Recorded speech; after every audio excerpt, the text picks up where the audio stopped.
My name is Peter Gøtzsche. I'm a director of the Nordic Cochrane Center in Copenhagen and professor of research design and analysis at the University of Copenhagen. 2 years ago, I found out that our prescription drugs are the third leading cause of death after heart disease and cancer.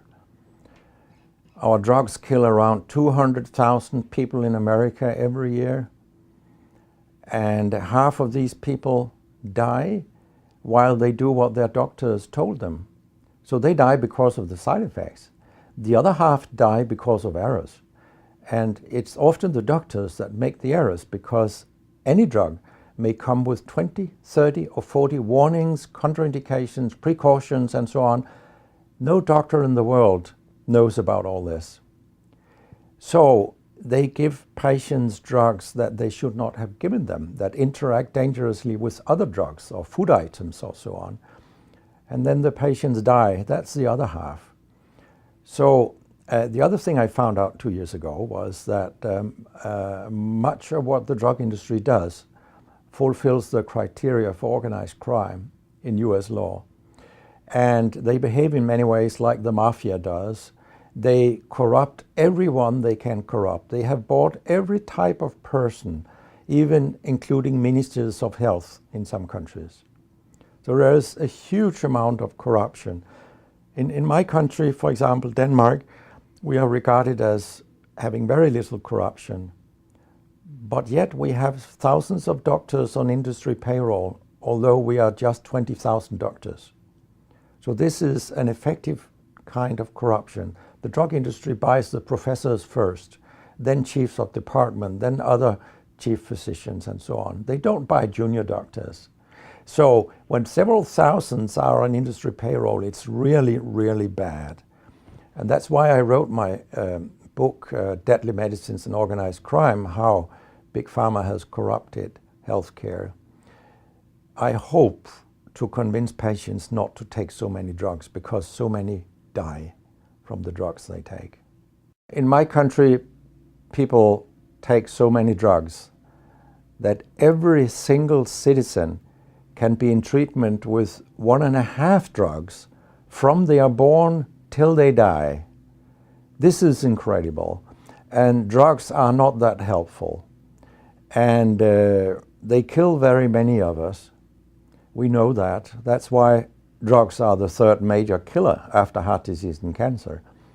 So what we need in the coming years is to take far fewer drugs than what we do currently. If we did that and we were careful, then we could live longer and live better lives. Because drugs have many side effects, and patients often don't realize that when they become worse, that it could be a side effect of the drug, which they continue taking because that's what their doctors tell them. So when I was a specialist in internal medicine, what I very often did was that I stopped a lot of drugs, particularly in elderly people. And it's quite revealing to see a bedridden elderly person come into your ward, and when you stop the drugs, I mean, that person becomes many years younger.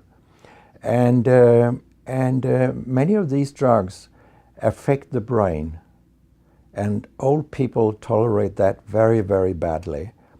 They fall, and when they break a hip, 1/4 of them die. And for example, antidepressant drugs are used in more than 10% of our elderly. And they seem to kill 3% of them every year. I mean, if 100 old people take an antidepressant for 1 year, 3% of them will die because they fall and break their hip. This is a huge death rate. So a lot of other drugs than antidepressants also make people fall and kill them. And they may affect your cognition, your memory and all these things. And then they interact in ways that we know almost nothing about. Very many elderly, they take more than 5 drugs a day. And we actually don't know how these drugs interact with each other. What we do know is that all drugs have many effects in the body, and some of them interact also in their metabolism. so that you can get a too high concentration of a drug if you take other drugs simultaneously. So we make a lot of harms that we don't even recognize. I have a pretty colorful collection of things people have called me during all these years. And sometimes journalists have asked me, why do you always look up controversy? And my reply is, I don't. Controversy looks me up. Because it's not popular to tell the truth in healthcare. You will get a lot of enemies, because a lot of people make money on false premises, doctors and industry alike. And our drug regulators and our politicians, they are on board on this wagon. So very few people are independent of money in healthcare. And of course, I have attacked a lot of holy cows during my career, and people have screamed loudly. In a French journal, I was called a statistical masturbist because I showed with statistics that mammography screening didn't work and things like that. And I was even accused of scientific misconduct by the Association of the Danish Pharmaceutical Industry, which was completely ludicrous. It was harassment from beginning to end.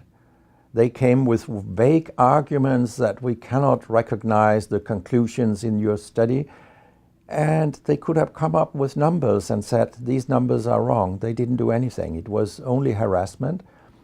It lasted 18 months, I think, the whole thing. And then when we were acquitted, I made sure that this nasty behavior was described in the British Medical Journal. So after that, they haven't come so much after me, the Danish drug industry. And when my book about organized crime came out, they just lied about it, as they always do. That my examples were old, they went back 90 years and so on. But, you know, where I demonstrate that what the 10 biggest companies do is organized crime. These examples, they were from within the last 10 to 15 years. That's not old examples. And the crimes have increased because when crime pays, you will have more crime. That's how capitalism works.